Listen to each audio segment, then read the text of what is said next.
बिस्मिल्लाहिर्रहमानिर्रहीम। बेटा एग्जाम्पल 4 है हमारे पास। दी position p of xy of a particle moving in xy plane is given by the equation and parameter interval x is equal to x under root and y is equal to t। अब इसमें देखो y is equal to t तो हर वक्त defined होगा, लेकिन x is equal to t under root सिर्फ t greater than और equal to 0 के लिए डिफाइंड होगा। अब इंटरवल आपको दे दिए t इज ग्रेटर देन और इक्वल टू 0, तो इसका मतलब है t राइट साइड पे सिर्फ होगा। आपका ग्राफ टोटली सारा राइट साइड पे होगा, लेफ्ट साइड पे आपका ग्राफ नहीं होगा। तो आपका राइट ग्राफ आपका कंसिडर होगा जिधर टी पॉजिटिव होगा, ग्रेटर देन 0 होगा, क्योंकि आप टी नेगेटिव लेंगे तो एक्स की वैल्यू आपके पास नहीं आएगी। अच्छा उसी तरह सबसे पहले इसमें मतलब t1 डालूं या t0 डालूं, तो t0 डालूं तो x भी 0 आता है, y भी 0 आता है, तो पहला पॉइंट आ जाएगा ये 0 0। फिर t1 डालूं तो t1 और x इधर t1 1 अंडर रूट 1 1 अगला पॉइंट आ जाएगा, ये पॉइंट हो गया। उसके बाद अगला पॉइंट आप करो जी t2 डालो, मतलब तो x यहाँ 2 अंडर रूट आ जाएगा, और आपके पास यहाँ सॉरी आप 4 डाल रहे हैं, t2 नहीं डाल रहे बल्कि t आप 4 डालें तो यहाँ 4 आ जाएगा और 4 का अंडर रूट 2, तो ये आ जाएगा 2 4, 2 के अगेंस्ट 4 ये पॉइंट आ जाएगा। और इसी तरह इन पॉइंट को मिला के आप बढ़ा दो तो ये आपके पास y is equal to x square curve आ जाएगी। आप इसको सिंप्लीफाई कैसे करोगी, देखो y is equal to t under root का स्क्वायर लिखो इसको ना, यहाँ जैसे आपने किया y is equal to t under root का स्क्वायर, तो ये आ जाएगा y is equal to x square. तो आप इसको यहाँ से भी प्लाट कर सकते हो और आप इसको यहाँ से भी प्लाट कर सकते हो। Thus the particle position coordinate satisfies the equation y is equal to x square. So the particle moves along the parabola y is equal to x square. Along the parabola वो move करते हैं क्योंकि y is equal to x square parabola की equation है, लेकिन इसमें x जो है इसमें चूंकि it would be a mistake however to conclude the particle's path is the entire parabola, यानी हम इंटायर पैराबोला नहीं ले सकते y is equal to x square जो है, it is only half parabola. ये जो हाफ पैराबोला है ये हमारा वो पाथ होगा। ये हम यहाँ से कंफर्मेशन हमें हो रही है ना, क्योंकि इसमें अगर टी हम नेगेटिव लेते हैं तो नेगेटिव का रूट एग्जिस्ट नहीं करता, रियल वैल्यू हमारे पास नहीं आएगी। टी पॉजिटिव होगा तो ये राइट हाफ कंसिडर होगा, ओनली हाफ पैराबोला। ठीक है, तो ये वो स्टार्ट वाली आगे वही वाली बात है कि स्टार्ट पॉइंट 0 0 और end point 0 up to infinity ये जाएगा, एंड पॉइंट आप इसका नहीं फाइंड आउट कर सकते। फिर नेक्स्ट नीचे जाते हैं।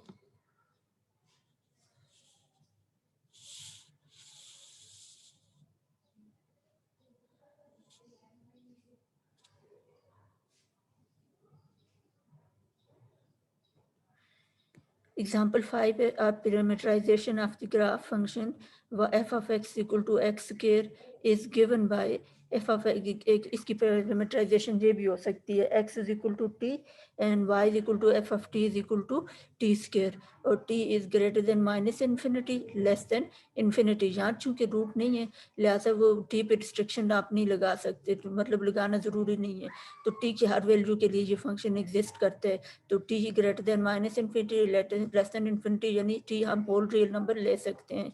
when t is greater than or equal to 0 the parameterization gives the same path। तो when t is greater than 0 तो वो सेम पाथ आपके पास आएगा। ठीक है, 1 1 फिर 2 और 4, फिर अगर 3 डालोगे तो 3 और 9, यानी यहाँ 2 डालो यहाँ 4 आ जाएगा, 3 डालो यहाँ 9 आ जाएगा। तो इसी तरह ये पॉइंट बनते जाएंगे। 0 डालो, देखो x 0 डालो तो y आपके पास 0 आ जाएगा, x 1 डालो y 1 आ जाएगा, x 2 डालो y 4 आ जाएगा, x 3 डालो y 9 आ जाएगा। तो ये 0 1 1 ये t इसके जनरल उसने लिखा हुआ है 2 4 अप टू सो ऑन। इसी तरह ये राइट साइड हो जाएगी, gives the same path in xy plane as we had in the plan for example 4।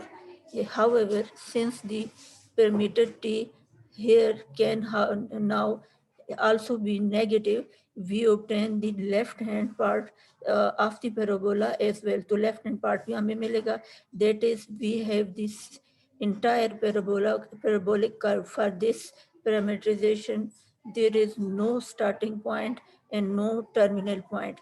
अब इसमें कोई स्टार्टिंग पॉइंट नहीं है, कोई टर्मिनल पॉइंट नहीं है, इस साइड से भी ये एक्सपेंड कर रहा है और इस साइड से भी एक्सपेंड कर रहा है, लिहाजा कोई टर्मिनल पॉइंट नहीं है और कोई एक्सपेंड फाइनल पॉइंट नहीं है। अब अगर मैं इसमें x-2 डालती हूँ तो y मेरे पास 4 आते हैं, x-1 डालती हूँ तो y मेरे पास जो आते हैं 1 आ जाते हैं। तो ये लेफ्ट साइड पे भी उसी तरह जाएगा, तो दोनों सिमेट्रिक होगा, symmetric about y axis.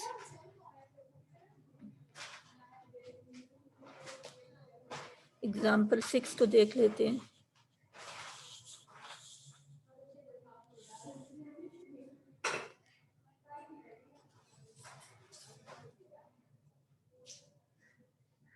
Find the parameterization for the line through the point AB having slope m।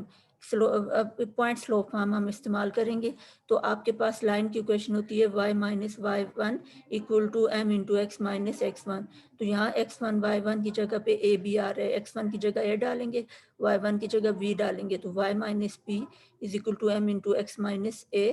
If we set the parameter t is equal to x minus a, we find that x is equal to a plus t and y minus b is equal to mt, that is x is equal to a plus t and y is equal to b plus mt, parameterize with the interval t is greater than minus infinity, less than infinity, parameterizes the line। तो अब आपके पास ये फिर उसकी line को parameterise करते हैं, ठीक है।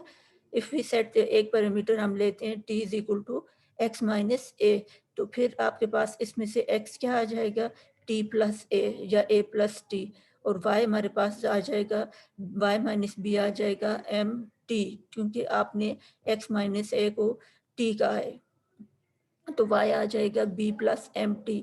तो एक पैरामीटर हो जाएगा x equal to a plus t, दूसरा आ जाएगा y is equal to m plus t, और इसके इंटरवल आ जाएगा t is greater than minus infinity less than infinity, क्योंकि इसमें ये लीनियर इक्वेशंस हैं इन t, और ये t के हर वैल्यू के लिए डिफाइंड है, तो तमाम इसका मतलब है रियल नंबर हम ले सकते हैं इंटरवल में। Parameterizes the line. The parameterization differs from the one we would if obtained by the natural parameterization in example 5 when t is equal to x. However, both parameterization describe the same line.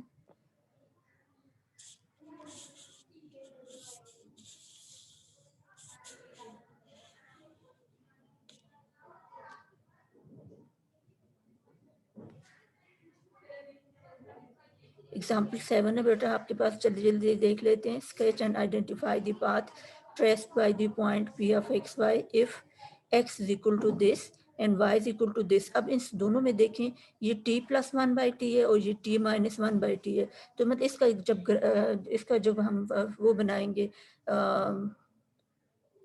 Graph के बनाएंगे, तो graph के लिए जो हमारे पास ये चीज़ है, इसमें हमने क्या कर लिया, चूंकि 1/t दोनों में कॉमन आ रहा था, तो 1/t के लिए अलग से वैल्यू फाइंड आउट कर ली, और फिर x की वैल्यू फाइंड आउट करने के लिए हम इसमें 1/t की वैल्यू को t में ऐड कर देंगे, ये पॉइंट आता जाएगा। और y के लिए क्या करेंगे कि 1/t में से y ने t की वैल्यू में से 1/t की वैल्यू को माइनस कर देंगे। x की वैल्यू के लिए हमने इसको प्लस करना है इन दोनों को, और y की वैल्यू के लिए इन दोनों को हमने माइनस करना है, तो ये टेबल आता जाएगा। ये t हम लेंगे, t हमने 1 लिया, t हमने 2 लिया, t हमने 5 लिया, t 10 लिया, इसी तरह t 0.4 0.2 0.1 हमने लिया, तो ये उसके करस्पॉन्डिंगली 1/t की वैल्यूज आ गई, ये x की वैल्यूज आ गई, और ये उसके करस्पॉन्डिंगली y की वैल्यूज आ गई हैं। इनको हम प्लाट करें अगर, तो ये पहला पेयर बनता है, देखो आपके पास इस तरह से यहाँ 10.1 कामा माइनस 9.9, ये नीचे ग्राफ को देखते हैं।